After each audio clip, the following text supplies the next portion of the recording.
Bom dia, oitavo ano! Como é que vocês estão nessa manhã de sexta-feira?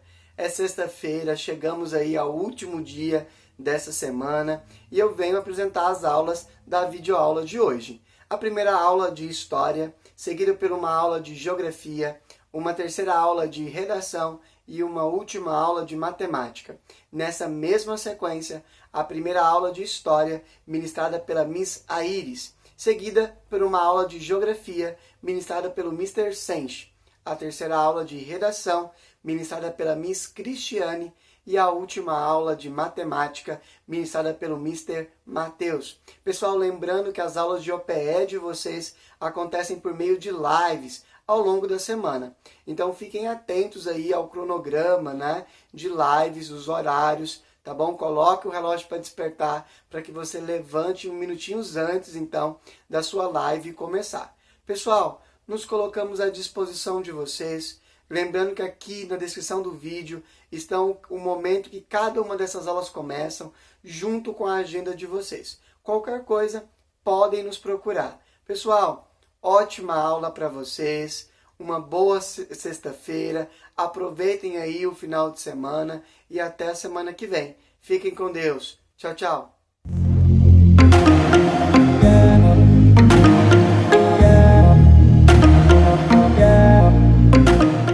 Oitavo ano, tudo bem com vocês?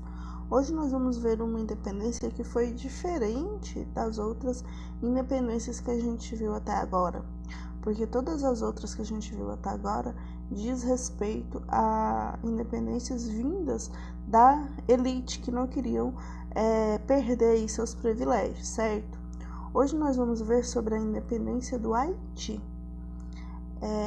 Que foi uma independência feita através de uma rebelião de escravos e que conduziu aí o país a uma independência declarada em 1804. Então, a Revolução Haitiana, ela foi uma grande rebelião de escravos que aconteceu aí na colônia de São Domingos a partir de 1791. Essa rebelião de escravos, ela aconteceu porque eles estavam insatisfeitos com o alto grau de exploração, de opressão em que eles viviam. Além disso, os escravos também foram influenciados por um outro acontecimento que nós já estamos bem familiarizados com ele, que é os ideais aí da Revolução Francesa. Então, essa junção desses dois elementos, a insatisfação com a opressão e a exploração, e a inspiração pelos acontecimentos da Revolução Francesa, onde se levantou aí a bandeira da liberdade, da igualdade e da fraternidade, acabam motivando esses escravos a iniciar essa revolução. Essa revolta de escravos, antes o nome não era São Domingos, né? Essa revolta então de escravos, ela se estendeu até 1804. E a partir daí, a colônia de São Domingos, ela conseguiu a sua independência e se transformou, não se transformou, mas ela passou a utilizar outro nome. A colonização, ela foi implantada no Haiti, aliás, no futuro Haiti, se baseou no sistema de plantation, que é um sistema baseado no latifúndio e na monocultura, onde o latifúndio é a grande propriedade de terra, e essa grande propriedade de terra se baseia na monocultura, ou seja, ela produz apenas um item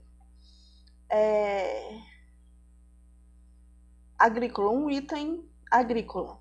E além disso, o trabalho nesse latifúndio, ele é realizado pelo trabalho escravo. O sistema de colonização da colônia de São Domingos acabou se transformando em uma das colônias mais prósperas do mundo no século XVIII, Então, ela tinha um nome aí de Pérola das Antilhas. Por quê? A produção de açúcar dessa colônia, ela no século XVIII, ela abastecia aí metade de todo mundo, metade desse consumo de açúcar do século XVIII era vinda dessa colônia. Essa colônia também, ela produzia, além do açúcar, que era aí a metade de todo mundo, ela produzia também o tabaco, que também era grandemente comercializado e tinha um valor bem alto, o algodão, o café e também o rum.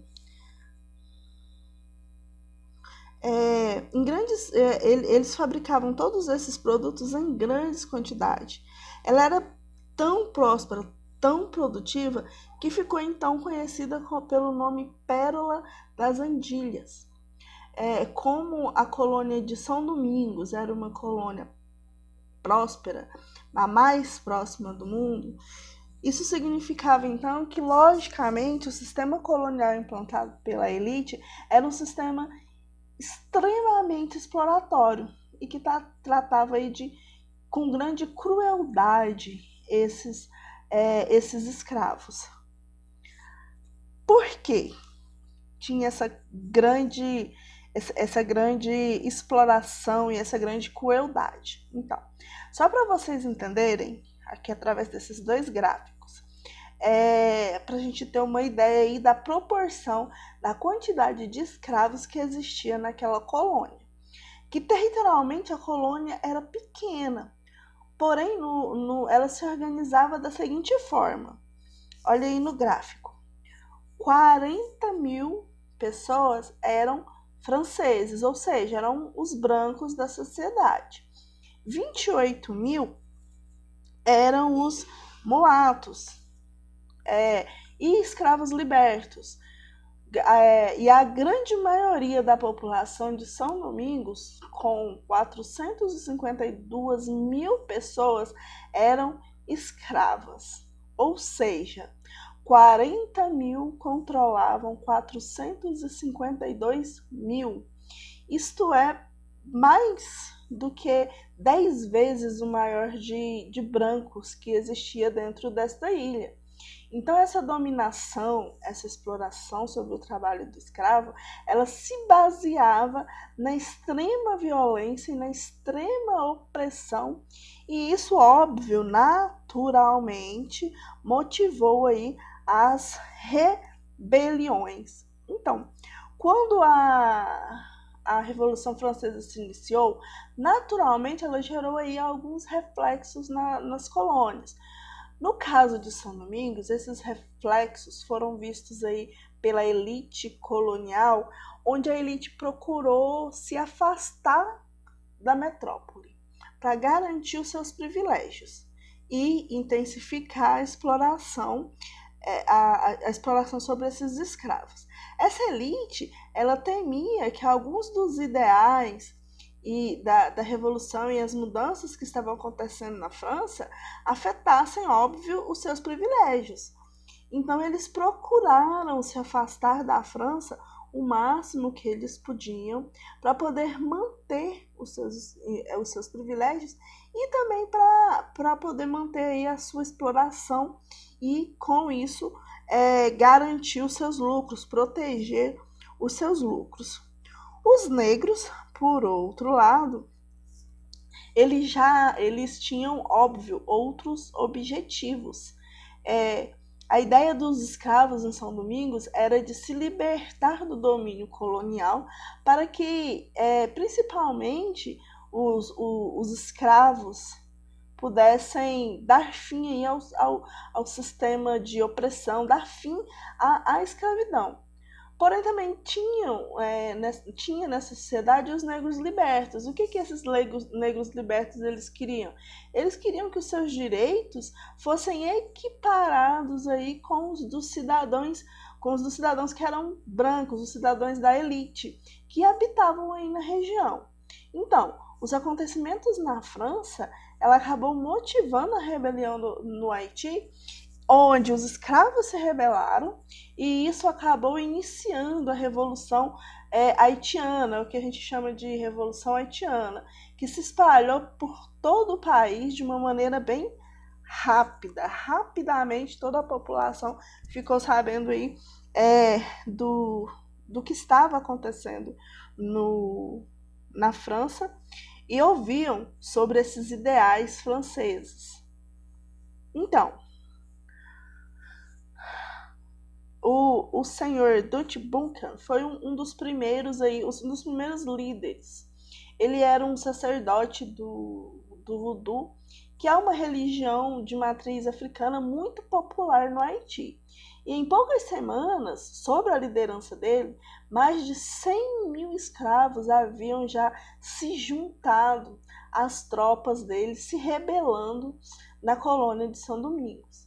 E todos os anos de opressão que havia represado dentro dessas pessoas por conta de toda essa violência com que os escravos estavam sendo tratados, acabou fazendo com que essa rebelião, no caso, essa rebelião de escravos, ela tivesse assim uma proporção muito grande na violência. E quando esses escravos eles se rebelaram, eles começaram a invadir aí as propriedades dos franceses, destruir as propriedades e assassinar os cidadãos franceses e as suas famílias, devido a todo esse sentimentalismo esse sentimento de ódio que já estava com que eles foram tratados. Então isso, quando eles se rebelaram, isso teve um impacto muito negativo sobre essa sociedade, porque era um ódio que estava represado ali por anos e anos. Quando eles se viram na possibilidade de lutar, a luta foi, não é nem justa, mas a luta dos rebeldes, ela teve esse caráter violento, tanto quanto foi violenta a maneira como eles eram tratados. Então, todos os acontecimentos e toda essa turbulência que se instalou aí no Haiti, depois dessa rebelião, acabou forçando as autoridades francesas a decretarem a libertação dos escravos que habitavam nessa colônia, e essa decisão de abolir a escravidão na colônia de São Domingos, ela acabou sendo ratificada pelo governo francês. Ou seja, o governo francês ele confirmou aí que realmente na colônia de São Domingos não haveria mais escravos. Os escravos foram libertos. Nesse período, a França estava sendo governada pelos jacobinos. E os jacobinos, então, decidiram por decretar o fim da escravidão em todas as colônias francesas. Com isso, os escravos foram libertos e todos os cidadãos negros tiveram aí seus direitos políticos equiparados com o dos cidadãos brancos de origem francesa. Óbvio que isso em tese, né? Vamos continuar. Durante os anos de Revolução Haitiana, um outro nome ele surge aí e é extremamente importante, que é o de Toussaint Louverture. Ele liderava as tropas haitianas na resistência contra as tropas francesas que queriam reestabelecer o controle na colônia. Eles liberaram os escravos, foi decretada a abolição da escravatura, porém, eles ainda eram uma colônia, certo? Então, o Toussaint, ele reuniu tropas para lutar contra o exército francês. Depois que ele conseguiu estabelecer aí uma certa tranquilidade, ele teve que lutar contra o exército dos espanhóis, contra os exércitos de ingleses que tentam invadir a colônia e tomar essa região aí dos franceses. Porém, mesmo tendo liberdade, eles libertaram os escravos, mas não decretou aí a independência do país, certo? E tentavam aí a todo custo controlar novamente essa região. Então Torsan ele teve esse papel importante porque ele lutou contra essas tropas e contra tanto tropas francesas quanto tropas inglesas e espanholas que tentaram aí dominar essa população. Aí, depois a gente sabe que está tendo toda uma movimentação lá na França, certo? Vem aí a primeira Revolução Francesa e depois surge no poder o Napoleão Bonaparte. Quando o Napoleão ele assumiu aí o poder da França, lembra que ele queria dominar o mundo inteiro? A gente falou nos vídeos anteriores. Então, ele começa então a elaborar planos para tomar aí o controle sobre a colônia de São Domingos.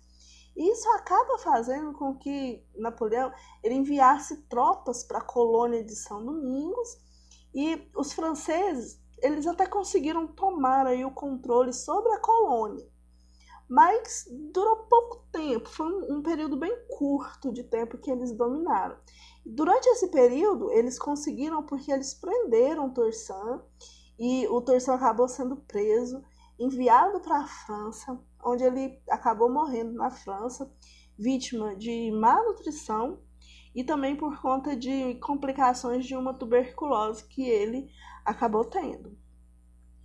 Aí então surge, quando o Torsan foi preso, surge aí um outro nome. Ele foi preso pelas tropas rebeldes, que as tropas passaram a ser lideradas por Jean-Jacques Dessalines.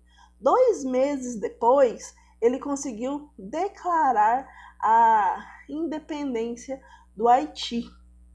Então, inclusive, o nome do Haiti é escolhido pelo próprio Dessalines em homenagem aos indígenas que habitavam aí na região antes da chegada dos europeus, dos franceses.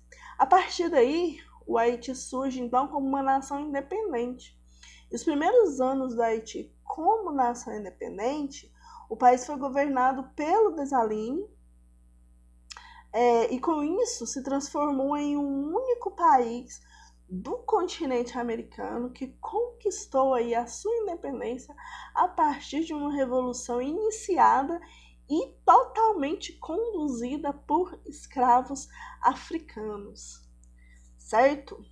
Então, galera, atividades para vocês, página 55 e página 56. Na página 55 tem um texto que vocês vão ler aí sobre a independência do Haiti.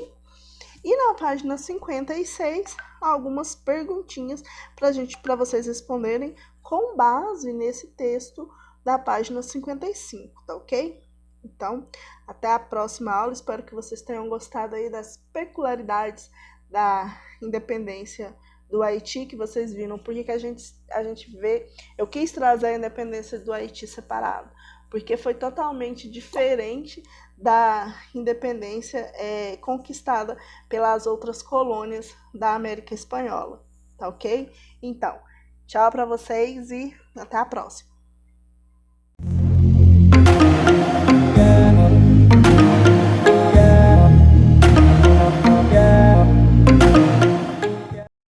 Bom dia, oitavo ano. Como é que vocês estão nessa manhã de sexta-feira? Pessoal, eu vim, para a gente ter nossa aula de geografia e hoje, aproveitando então que nós temos essa segunda aula da semana, eu queria dar continuidade na revisão que nós começamos ontem na nossa live e nós não finalizamos. Então, eu substituí o vídeo de hoje por esse, para que a gente pudesse finalizar essa correção e finalizar então esse capítulo, beleza? Então, a correção de vocês aí da página 55, tá? Então, peguem os livros de vocês aí, ó, página 55, tá bom? E aí nós faremos, então, a correção dessa atividade. Nós, no para fazer em casa, tá? Então, a sessão é o para fazer em casa. Pessoal, a número 1, para a gente começar, se você não pegou aí no seu caderno, no seu livro, pausa aí, para você conseguir achar e depois você continua com o vídeo. A número 1, ela pede para a gente observar atentamente a tabela E aí, nessa tabela, nós temos aqui os países, uma lista de países, né? Estados Unidos, Japão, Alemanha, França, Brasil, Tailândia, Equador, Camarões e Chad. Nós temos o PIB, o Produto Interno Bruto. Nós temos o IDH, a porcentagem do PIB investido em educação, as taxas de analfabetismo, o PIB investido em saúde, a porcentagem, e a expectativa de vida, tá bom? E aí, pessoal, percebam que existe uma correlação aí, ó. Quanto mais PIB investido em educação, ó, menos analfabetismo, né? Ou seja, melhor educação. Quanto mais PIB investido em saúde, olha aqui, maior a expectativa de vida desses países, tá bom? O que é óbvio. Se eu invisto mais em educação, se eu invisto mais em saúde, eu vou ter uma educação melhor, uma saúde melhor, ok? Então vamos lá para a página 56. Diz assim, eu estou usando o livro do mestre mesmo, tá? O livro do professor. Qualquer coisa vocês coloquem aí a resposta, ou talvez não precise ser exatamente como está aqui, tá beleza? Então preste atenção no que eu vou dizer e não necessariamente só no que está escrito aqui. Diz assim, de acordo com a tabela, de acordo com a tabela, deixa eu ampliar esse zoom aqui, vai ficar melhor para a gente. De acordo com a tabela, que país investe maior porcentagem do seu PIB em educação e em saúde? Se a gente olhar lá, o que investe mais em educação é a França, já em saúde, os Estados Unidos e a França, tá bom? Os dois países aí. Pessoal, não à toa são países o quê? Desenvolvidos, né? Letra B. Em relação aos demais países que aparecem da tabela, descreva como se comporta o Brasil no que se trata ao investimento em saúde e em educação. Pessoal, se a gente compara com esses países que nós acabamos de citar, Estados Unidos, França, Japão, pessoal, os investimentos do Brasil em educação e saúde são muito baixos, tá? São baixíssimos. E ainda mais se a gente pegar a quantidade de população do Brasil, tá? São muito baixos. Agora, se nós comparamos, tá bom, a Camarões, a Chad, né, que são países africanos, você vai ver que o investimento do Brasil é até maior, tá bom? Aí, nesse caso, são altos se comparados por esses países onde a educação e a saúde são ainda piores, tá? Então, tem essas duas realidades.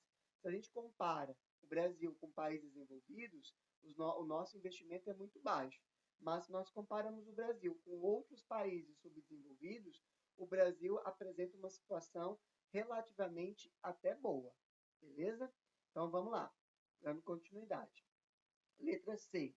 Analisando a tabela, classifique os países em desenvolvidos e subdesenvolvidos e justifique sua resposta com base nos dados. Pessoal, é bem fácil, né? Quem são os países desenvolvidos? Estados Unidos, Japão, França e a Alemanha. Por quê, pessoal? Porque eles apresentam os maiores indicadores sociais, né? A gente vai ver lá, porque eles apresentam baixa taxa de analfabetismo, apresentam altas taxas de expectativa de vida e apresentam altos índices, né, de PIB, de Produto Interno Bruto. Quem são os países subdesenvolvidos lá? Brasil, Equador, Camarões, Chad e Tailândia.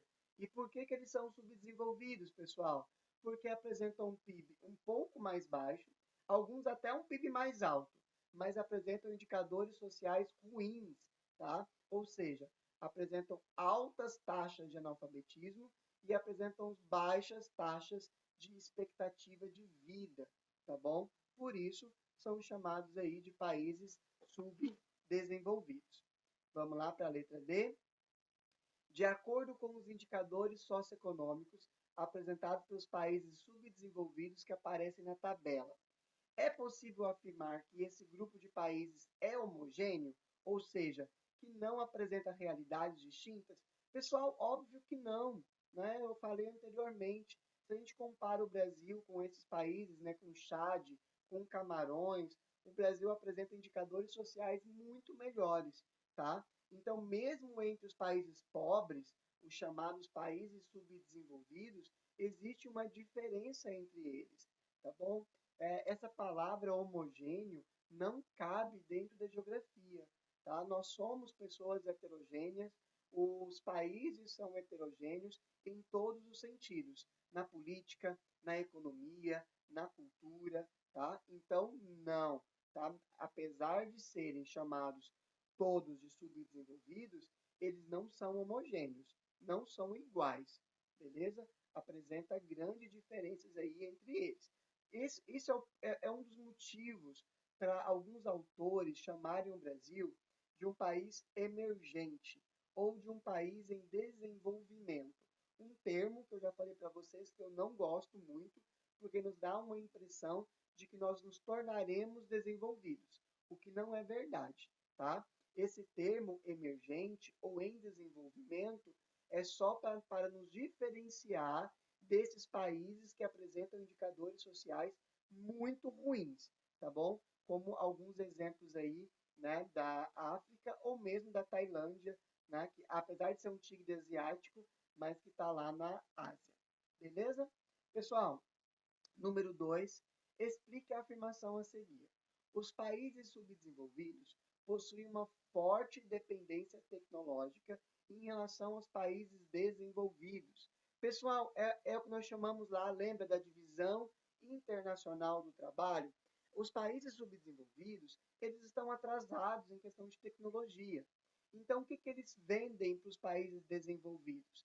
Eles vendem matéria-prima e eles vendem produtos industrializados, né, primários ali, ou seja, mais simples, e eles compram desses países desenvolvidos um produto industrializado secundário, ou seja, de maior tecnologia. Nós até comentamos, né, que nesse ciclo os países subdesenvolvidos vão se tornando cada vez mais pobres, enquanto os desenvolvidos cada vez mais ricos. Então, sim, pessoal, é devido a essa dependência, né, tecnológica. Então, os países subdesenvolvidos eles ficam presos na venda de matéria-prima e produtos industrializados primários, né, enquanto que eles compram, eles importam os produtos industrializados, né, de maior tecnologia. Finish? Finalizamos, é isso? Era a última questão? Bom, pessoal, é isso. Era bem simplesinho mesmo. Eu queria trazer para vocês só esses conceitos, né, que eu julguei serem bastante importantes para a gente. Pessoal, na página de vocês, 58, tem esse para lembrar. Esse para lembrar é uma seção bastante interessante, porque ele traz um resumão, né, de tudo que nós vimos nessa unidade, tá? De geografia. E aí eu queria, pessoal, que vocês fizessem, tá bom? Dessem uma lida nessa, nessa questão. E aí, para casa, tá? Não vou deixar vocês sem atividades, não. Uma atividade bem simplesinha, dá para vocês responderem aí de boa. Tem até as respostas aqui, ó, na página.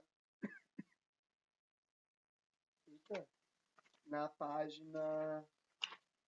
Depois da página 62, né?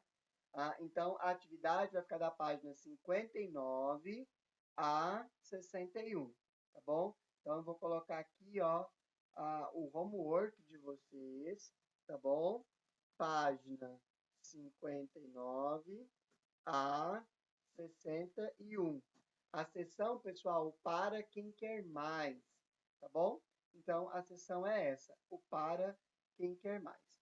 Essa é a atividade de vocês, então, beleza? E aí, pessoal, é isso.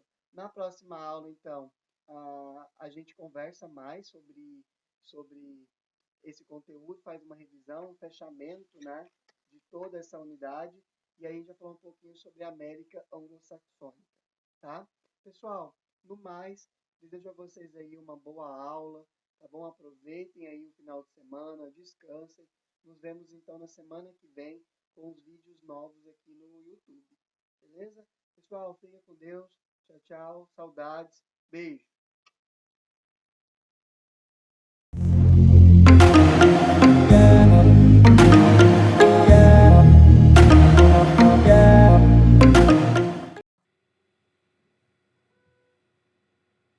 Bom dia, oitavo ano, tudo bem com vocês? Sexta-feira chegou, né? Hoje, dia 22 de maio, o mês já está acabando. Hoje nós temos aí uma aula de redação, que é sequência aí, né, dos nossos conteúdos, e nós seguimos aí o nosso horário oficial de aulas. Hoje nós estaremos falando aí sobre o gênero textual, reportagem. Esse conteúdo tem no livro de vocês, ele será estudado, mas antes, né, de passarmos aí a utilizar o livro, na parte que tem esse conteúdo, eu elaborei para vocês essa aula para nós introduzirmos aí esse conteúdo, né, para que possamos aí explorar um pouco mais e que, né, não fique nenhum tipo de dúvida, e também para que vocês tenham material a mais aí de estudo, de pesquisa, de análise, né, materiais complementares aí para vocês, tá? Então, hoje nós falaremos sobre a parte teórica. Então, a nossa aula de hoje, ela será somente teórica. Tem os exercícios que vocês farão, mas nós iremos estudar aí a teoria de uma reportagem. Então, nós veremos a estrutura, o que é uma reportagem, a estrutura, as características, os tipos de reportagem. Por que disso? Primeiro, nós, né, faremos aí essa parte teórica e depois nós entraremos na parte de produção, né? De produção de quê? De uma reportagem, tá? Nas próximas aulas, nós faremos um apanhado mais aprofundado entre a diferença de reportagem e notícia. Hoje serão apenas uns comentários aí, o nosso foco mesmo é na reportagem, nesse gênero, tá? Então, vamos seguir aí nossa aula aí, Vamos lá, meninos. O que é uma reportagem? A reportagem, ela é um gênero textual jornalístico. Então, ela é desse mundo jornalístico e tem com características próprias aí, né? E tem como objetivo principal o quê? Transmitir informações para os receptores. Quem são esses receptores? O leitor de um jornal impresso, o espectador aí, né, o telespectador, na verdade, aí, de um jornal televisivo, tá? Uma pessoa que esteja ouvindo uma reportagem, porque nós temos essa condição de ouvir uma reportagem, né? Dentro desses podcasts tem reportagens, existem revistas, jornais, quando você faz assinatura, ou tem alguns que nem precisa fazer assinatura, você tem aquela reportagem por meio de áudio. Do mesmo jeito que ela está escrita, ela vem em forma de áudio também. Então, nós temos também essa possibilidade, esses receptores aí dessas informações, dessas notícias. Seguindo aí, né, nós temos aí a reportagem, ela é marcada por uma estrutura textual maior. O que seria isso, essa estrutura textual maior, detalhada? Com mais informações. Nós precisamos ter aí informações, pesquisas, entrevistas, fontes, tá? Gráficos, enfim. Um detalhamento maior para o quê? Porque a reportagem, ela precisa, dentro das características dela, nós iremos ver que ela precisa ter esse detalhamento, né? Para que fique completa essa reportagem, essa análise aí, esses temas abordados. Então, nós precisamos ter em mente que é um texto maior e mais detalhado. Apesar de ser predominantemente informativo, como diz o texto aí, a reportagem ela pode também ter o quê? Dentro dela, como gênero opinativo, né? Que é essa reflexão de juízo de valores. É quando o repórter, ele coloca todas as informações, mas ele também coloca o quê? Um juízo de valor. O que seria esse juízo de valor? Uma argumentação própria dele, uma opinião, algo que ele pense a respeito daquilo, uma ideia, uma solução. seja proposta por ele, tá? E aí embaixo aí vem falando aí onde que a reportagem aí pode ser veiculada. Então pode ser, como eu disse, televisão, jornal impresso, revista, rádio, internet, podcast, enfim, né? Vários gêneros aí de comunicação que ela pode ser veiculada. Vamos seguir aí. Vamos falar agora sobre a estrutura da reportagem. Então, ela possui aí, né, basicamente aí, essa estrutura. Título ou manchete é aquele nome grandão que aparece lá na reportagem, é o título, aquele grandão, né? Ele, além dele ser maior, grandão, ele tem como chamar a atenção do leitor, do espectador, do receptor aí, né? Para resumir todos aí, né? Esse receptor, ele tem que ter interesse por aquela reportagem, saber o que aquela reportagem está falando, está abordando. Então, o título, ele tem como característica essa questão de chamar a atenção. Então, além dele ter um tamanho maior de letra, ele precisa também ter um jogo de palavras que chame a atenção. E também não pode ser um jogo de palavras muito grande, não pode ser umas frases enormes. É o título e pronto, mas ele tem que chamar, ele tem que ser impactante para chamar a atenção para a pessoa ir lá e ler ou ouvir, né? O receptor, né?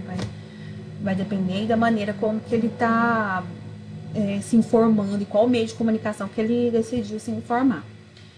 Subtítulo ou título secundário é um elemento facultativo, ele pode aparecer ou não, ele vai complementar manchete, o título principal. Ele traz um pouquinho de informações referentes aí a esse título, né, a essa manchete, né, que faz referência aí à reportagem. Mas tem que ser breve, não pode ser um parágrafo.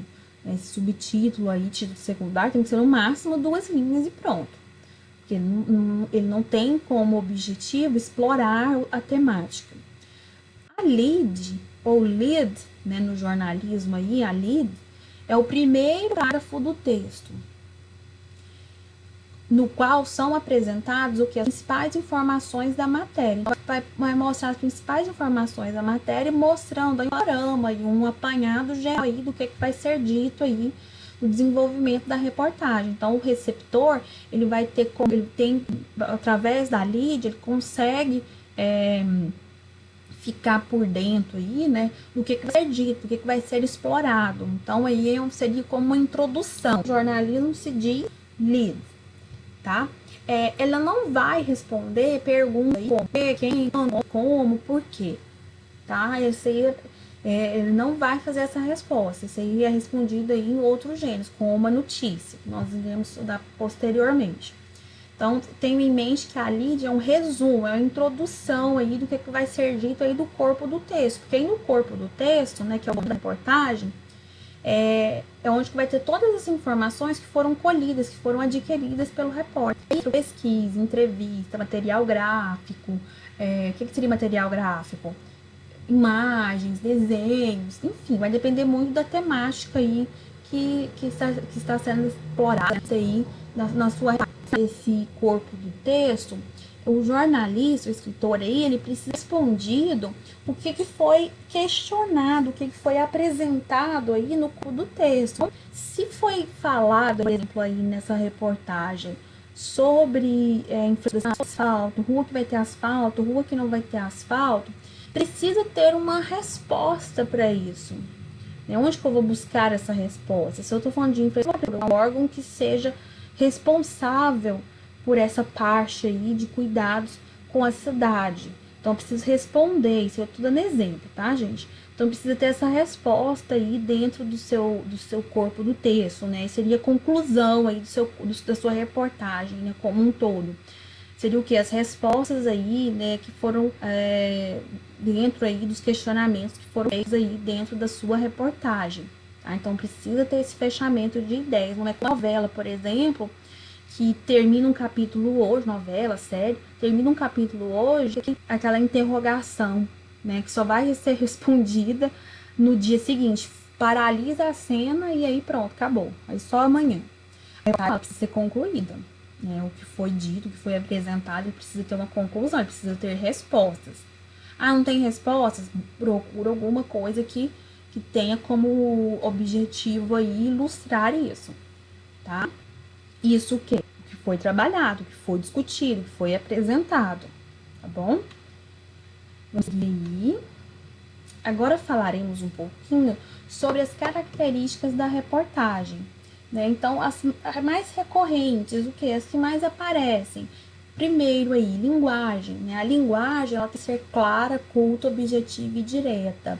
Quando se diz culta, faz referência ao quê? A norma padrão da língua portuguesa. Eu tenho que seguir as normas gramaticais, tá? Objetiva e direta não pode ficar inventando coisas, repetindo demais as frases, orações e palavras.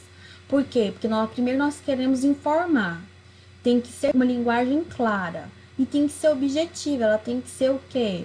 Rápida. Eu não posso ficar inventando coisas, colocando coisas para dar volume aí, ou seja, dar volume de linhas, volume de palavras. Acontece muito isso, não só em produções de reportagem, mas em outros gêneros. O aluno ele começa a inventar coisas, palavras, e aí acaba que ele se perde no meio do texto. De tanto que fica inventando, ele foge até às vezes do tema. Tá? Então tem que tomar cuidado com isso. Por isso tem que ser claro e tem que ser objetivo, direto, claro. Texto predominantemente informativo. Então, a parte principal aí é informar. Por mais que possa aparecer uma opinião do repórter, uma alternativa que ele pode estar sugerindo, uma ideia, é predominantemente informativo, que tem que ter como foco principal é a informação, por mais que apareça aí, né, essa questão aí dos juízos de valor e as ideias aí. E não pode alterar o conteúdo das informações que são colocadas na matéria. Tem um gráfico na sua reportagem. O jornalista vai lá, né, o jornalista, o repórter, a pessoa que está escrevendo, você, aluno, quer comentar sobre esse gráfico. Ok, pode comentar, pode dar a sua opinião, pode falar, mas você não pode alterar o que tem nesse gráfico. Assim como outras coisas que você for, outras informações que você queira colocar na sua matéria. Por exemplo, tem uma entrevista. Você pode comentar sobre a fala do Estado. Você pode opinar, você pode ser contrário ao que ele disse, ao que ele pensa. Só que você não pode alterar a fala dele. Ela precisa continuar lá. Não pode mudar o que foi dito dele. Por mais que você esteja colocando sua opinião, seu pensamento. Material abrangente e elaborado. Então aí, a reportagem, ela não visa comunicar acontecimentos, assim como acontece na notícia. A notícia, por exemplo, do nada apareceu uma chuva ontem e alagou a cidade. Pronto, falou. Foi lá a notícia, falou ontem, na tarde de ontem, caiu uma chuva inesperada e alagou a cidade, tivemos congestionamento na rua tal, e o trânsito ficou lento. É uma notícia. Noticiou-se um fato.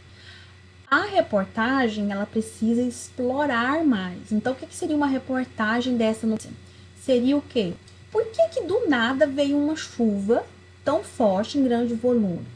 Então, vou procurar saber lá com a meteorologia, vou entrevistar uma pessoa que entenda sobre essa questão do tempo. Então, eu vou procurar os órgãos, né, meteorológicos. Ok, fiz uma entrevista, peguei gráfico, peguei material gráfico, né, pode ser o quê? Foto, pode ser vídeo, enfim.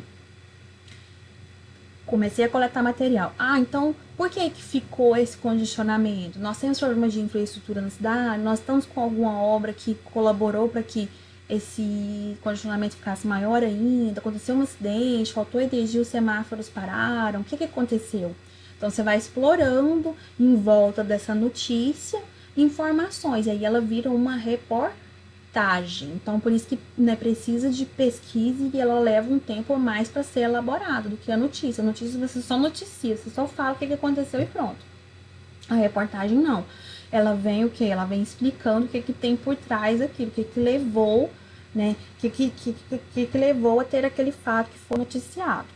E aparece também a polifonia. O que é essa polifonia, né? Nas reportagens aí, a voz do autor, né, que é apresentada em conjunto com outras vozes, que podem ser dos entrevistados, dos especialistas.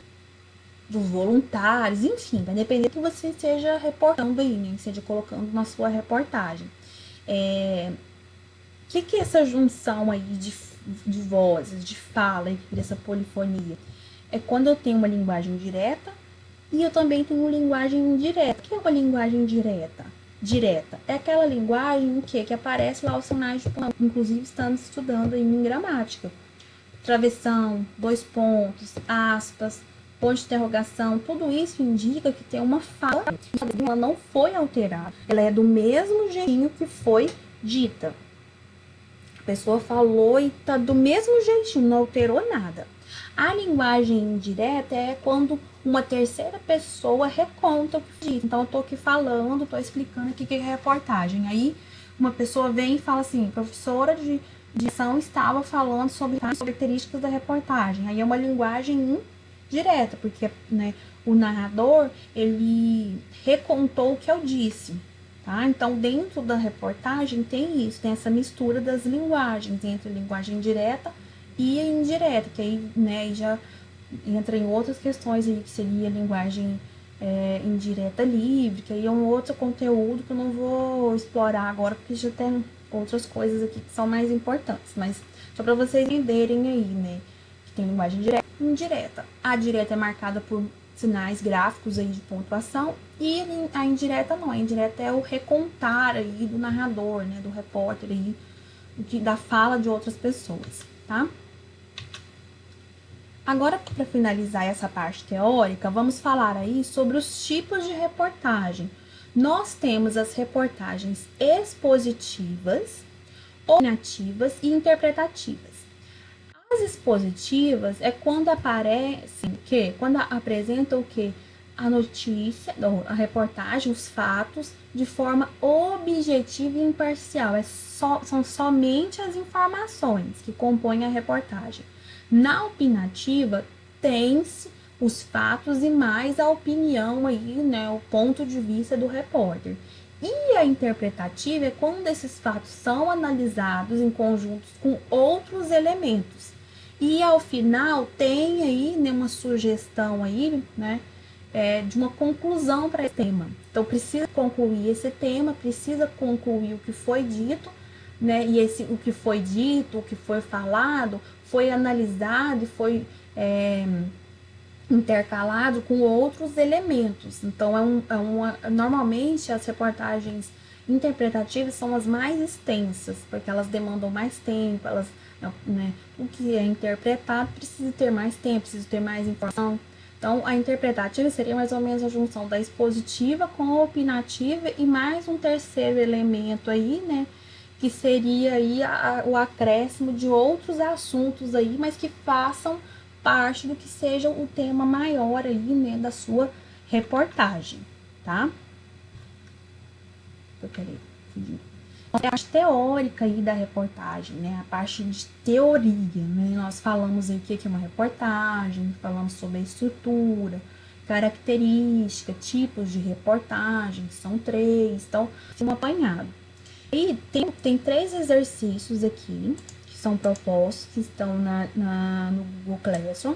Esses exercícios aí, eles fazem parte dessa construção teórica aí do que é uma reportagem, né? As características, é só uma folha, tá? São esses exercícios que vocês estarão fazendo. Por quê? Porque aí depois nós colocaremos em prática o que nós aprendemos aqui na teoria, que é o quê? A elaboração, né? A produção aí de uma reportagem.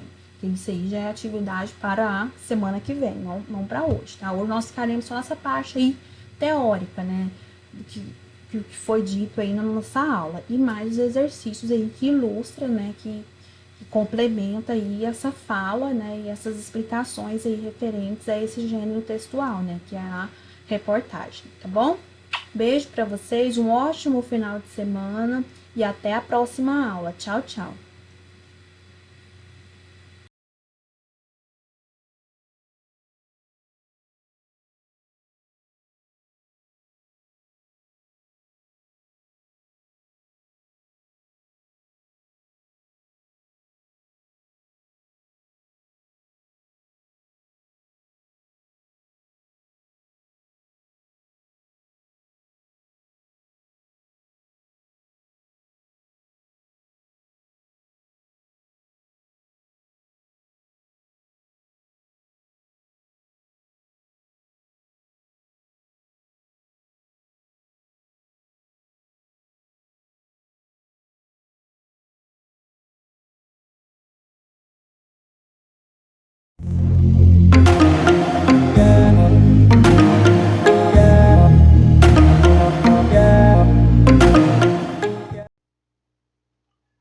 galerinha, beleza? Então, na aula de hoje a gente vai entrar agora, a gente vai sair de monômios, tá? E vai entrar na parte de polinômios, beleza? Aí dentro de polinômios vocês vão ver que tem monômios, aí a gente vai ter os binômios, os trinômios e assim vai, tá? Então, quem quiser acompanhar a explicação, tá na página 43, beleza? E a gente vai começar com alguns exemplos. Então tá, ó. A gente viu que monômios era algo tipo assim, xy ao quadrado. Isso aqui é um tipo de monômio, tá? Isso aqui é um tipo de monômio. Isso aqui é um tipo de monômio. Beleza? Porque a gente tem só uma, a gente não tem mais nada complementando esse monômio. Então tá, os polinômios, falei no livro, são expressões algébricas formadas pela adição algébrica de monômios, sendo cada monômio um termo do polinômio. Então, por exemplo, se a gente tivesse isso aqui, ó, x ao quadrado mais y ao quadrado, isso aqui já não era mais um monômio, tá, gente? Isso aqui é um binômio, é um polinômio. Por quê? A gente tem duas, então a gente chama de binômio. Beleza? Então tá. Se a gente tivesse aqui também, ó, xz ao quadrado mais y ao cubo menos 4w, tá? Isso aqui, ó, é um polinômio também, conhecido como trinômio, porque são 3. Beleza? Beleza. Ó, alguns exemplos aí, ó, de polinômios, tá? Então a gente pode ter, ó, um monômio, ele também é considerado um polinômio, tá? Ele também é considerado um polinômio, só que é um polinômio com uma só expressão, beleza? Um termo só. Então é por isso que ele é chamado de monômio. Então um monômio é um tipo de polinômio, beleza, gente? Então, aí ó, a gente tem aí, ó, o polinômio A é um monômio. Os polinômios B e C são binômios. E o polinômio D e E são trinômios. Aí nos exemplos aí da página 43 a gente tem assim, ó. A letra A, ela tem xy ao cubo sobre 2. Isso daqui, como a gente tem só um termo, então ela é um monômio. Eu vou pôr um M, tá? Na letra B, a gente tem isso aqui, ó. X mais 15, tá? São, ó, tá vendo? Tem dois termos. Então ela é binômio. A letra C ela tem aqui, ó, A ao quadrado menos B ao quadrado. Dois termos também. Então, binômio também. A letra D, a gente tem três termos. X à oitava mais 7x menos 1. Então ela é um trinômio e assim vai. Tá ok? Então é bem fácil da gente classificar isso daí. Tá? Então agora a gente vai entrar na parte de simplificação de polinômio. Vamos supor que a gente tenha, igual no livro aí, ó, esse exemplo aqui de um polinômio. Ó, 5x ao quadrado, y ao cubo, menos 4x ao quadrado, mais 3x, vezes x menos 2, menos 2x ao quadrado, y ao cubo, mais 3 mais x ao quadrado. Beleza? Então vamos resolver isso aqui, gente. Como é que a gente resolve? Vou resolver de um azul para diferenciar. Tá. Primeira coisa. Vamos fazer isso aqui, ó. Tá vendo aqui, ó, que a gente tem isso aqui, ó. Vamos fazer distributivo aqui. Então, ó, esse vezes esse e esse vezes esse, porque ele está multiplicando. A primeira coisa que a gente faz é a multiplicação, beleza? Numa expressão numérica, a primeira coisa que a gente tem que fazer é a multiplicação. Então a gente vai repetir tudo, ó. 5x ao quadrado, y ao cubo, menos 4x ao quadrado. Aí que vai ficar, ó. 3x vezes x dá 3x ao quadrado. 3x vezes menos 2 dá menos 6x. Beleza? Aí vai ficar, vamos repetir, ó, 2 menos 2x ao quadrado, y ao cubo, mais 3 mais x ao quadrado. Agora, vamos juntar os termos semelhantes. Vocês vão ver que essa expressão numérica aqui, ó, esse polinômio gigantesco, vai ficar um polinômio bem pequeno. Acho que com 3 termos só. Então, ó, a gente tem os termos semelhantes aqui, ó, que é o quê? O termo que tem x ao quadrado y. Vamos juntar ele com esse termo aqui que tem x ao quadrado y ao cubo também, ó. Tá vendo que os dois são semelhantes? Ó, x ao quadrado y ao cubo, x ao quadrado y ao cubo. Então a gente pode juntar os dois. Aqui, ó, o termo que tem x ao quadrado, vamos juntar com o termo que tem x ao quadrado. Vamos ver se tem mais algum. Ah, tem um aqui no final, ó. E o termo que tem 6x, que é esse aqui, está sozinho. E depois o termo que não tem parte, só tem a parte numérica, né? O que tá aí é o termo independente. Então beleza, então vamos continuar aqui, ó. Vamos somar agora, ó. 5x ao quadrado y ao cubo menos, que tem o sinal de menos aqui, 2x ao quadrado. Então vai ficar 5 menos 2 dá 3. Então vamos um pouquinho, ó. 3x ao quadrado y ao cubo. Beleza? Menos 4x ao quadrado mais 3. Então menos 4 mais 3 vai dar menos 1. Então ficou menos x ao quadrado. Só que menos x ao quadrado mais x ao quadrado vai dar 0, não é? Porque um termo menos ele mesmo dá 0. Então ficou nada. Aí vai ficar agora, ó, menos 6x, não tem ninguém para somar, então coloca ele. E o mais 3 também não tem ninguém para somar, então coloca ele. Então notem que, ó, como é que fica o nosso polinômio, ó? Ficou um trinômio, não foi? Ó, são 3 termos. Então, trinômio. Essa é a nossa simplificação de polinômio, tá? Então é só a gente resolver a expressão numérica mesmo. Até não ter mais como fazer mais nada. Tá? É bem simples, vira aí. Beleza. Então, um outro exemplo aqui, ó. Próximo exemplo do livro aí. Vamos supor que a gente tem um triângulo aqui, ó. Beleza? Aí nesse triângulo a gente tem aí, ó, x ao cubo, desse lado, x ao quadrado desse lado, e x mais 1 desse lado. Aí ele pede o perímetro. O perímetro é o que? A soma dos lados, né? Então vai ficar assim, ó, x ao cubo mais x ao quadrado mais x mais 1. Beleza? Então, ó, aqui não tem como a gente simplificar, porque a gente não tem como somar os termos, ó, não tem 2x ao quadrado ou 2x ao cubo. Então, nosso polinômio é esse aqui, ó, de grau. Qual que é o grau dele? São 4, não são? Ó. Então, peraí, não.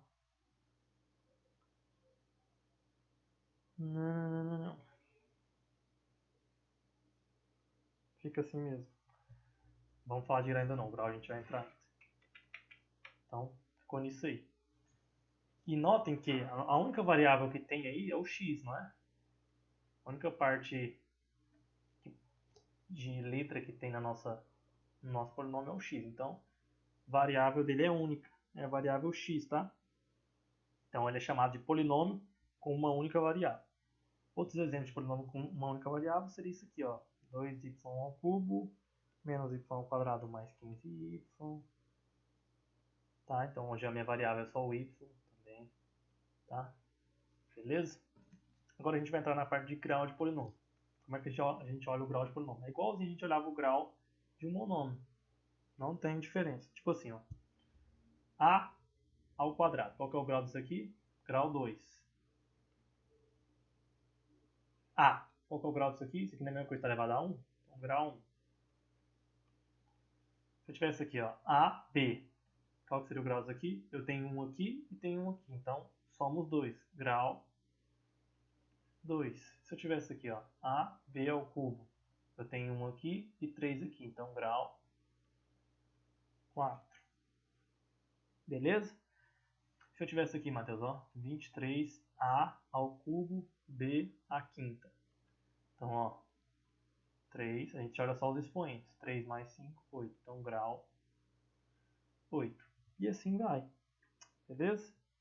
Então, grau de polinômio também é bem simples. Aí fala assim, uma observação aí, ó. O grau de um polinômio de coeficientes não nulos escrito na forma reduzida corresponde ao do termo de maior grau. Não se define grau de um polinômio nulo. Tá? Então, se a gente tiver só um número assim, por exemplo, ó, isso aqui não tem grau. Tá? Não tem como definir o grau. Beleza? Então tá. Então vamos fazer o exercício número 1 da página 44. A gente tem o seguinte, ó. Número 1. Classifique cada polinômio como monômio, binômio e trinômio. Então o primeiro aí, ó. 3x menos 2y ao quadrado é o quê? Não tem dois termos? Então ele é um binômio. Essa é a nossa letra A. Nossa letra B tem o quê, ó? 4x à quarta. 4x à quarta. Y ao cubo, z. Ele não tem só um termo, ó. Não tem mais nada somando ou subtraindo. Então é um monômio. Beleza? C. 5 sobre 2 mais 7xy menos 4x. Quantos termos tem, ó? 1, 2, 3. Trinômio. Beleza? Próximo. D. 56. Esse aqui é um monômio. Beleza, gente? Só tem um monômio. É um monômio de grau nulo, tá? D. ABCDE. 3x à quinta menos 10y mais 1 sobre 6z. São 3, não são, gente? Ó, 1, 2, 3. Trinômio. Tá ok? E por último, F é igual a 8xy à quarta mais 5. Isso aqui são só duas, então o nosso binômio. Beleza? Então é isso, gente. É bem simples, não tem segredo, tá? E eu não vou deixar tarefa para vocês. Podem descansar esse final de semana, ok? E na próxima aula a gente continua fazendo mais alguns exercícios. Beleza, galera? Então, esse aí, fiquem com Deus e até a próxima. Um abraço. Valeu!